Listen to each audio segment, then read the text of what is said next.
Learn flick or back handspring step out on balance beam, starting from basics and working our way through progressions.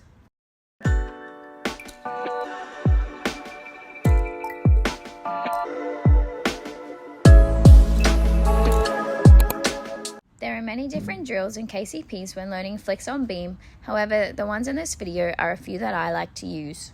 Laying leg kicks may look very basic, however I promise you this is how I started learning when I was younger. This develops overall body tension and hip flexor strength when initiating the step out in a flick. Focus on maximum elongation, keeping your base leg on the ground and trying to remain with your hips square. Like many other exercises, make sure that you do it on both legs so you don't create a muscle imbalance. The next step is to lift your hips to the roof while trying to keep your bottom off the floor when kicking.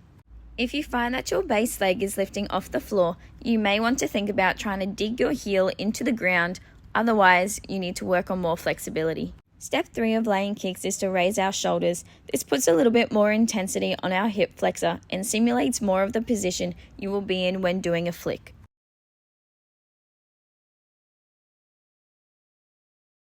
Arch handstand variants are a necessity when learning flicks on beam.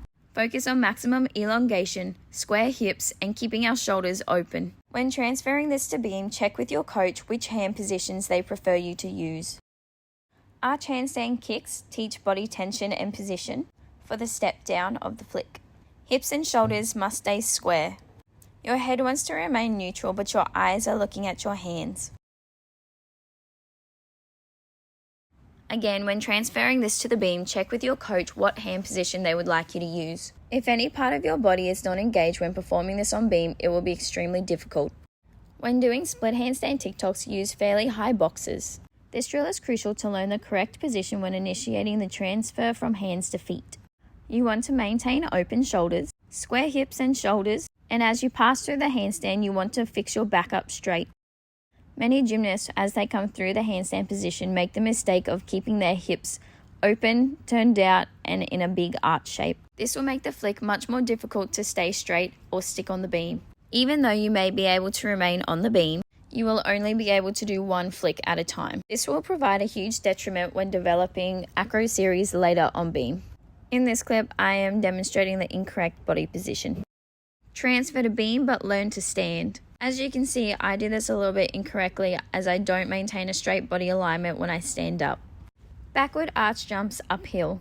Initially, you are going to keep your feet together. This develops the start of the takeoff for the flick. Have a mat that forces you to put effort to jumping high. Next is a jump back with a little pause and then a kick. A common mistake is immediately splitting your legs after takeoff. Practicing with the pause first helps develop the time and awareness of when to kick. Once that is easy, you can try and jump and kick in the air before you land on the mat. Again, you must have air time before you split your legs. This will help staying square on the beam. Flick step out on the cylinder or with a coach spotting. This takes you slowly through the skills so you develop an understanding of how the skill should feel. Again, I am incorrect when I stand up as I do not maintain a straight body alignment from my foot to my wrists. The next step is to practice with a laser beam or with just a low beam. This helps learn how to spot for the beam and place your hands.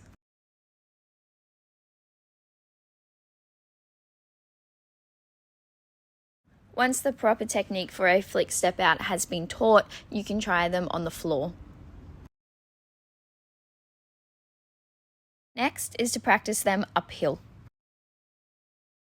This is me practicing the takeoff shape looking forward so that I know where the beam is. I am not using my arms for an extra swing because I want to develop the leg power to push me high. Unlike flicks on the floor, instead of going long, on beam we want to go as high as we can. This is because we need more time to spot where our hands are landing on the beam. To simulate pushing off the beam, you can stand on a low beam and then practice uphill to boxes. From here, all of our technical things are the same. In this one, I fall off because my hips are not square. All we are doing now is practicing with mats stacked up to the same height as the beam. Once we get more confident, we can remove the mats and try it with just a beam mat, and then we can remove it and try it with just the beam.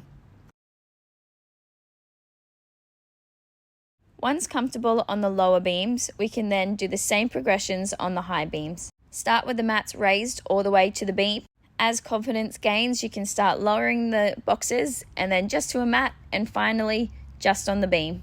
Do not expect this to come easy, natural or quick. It will take many trials to get the hang of this. Thanks for watching and hopefully this helps.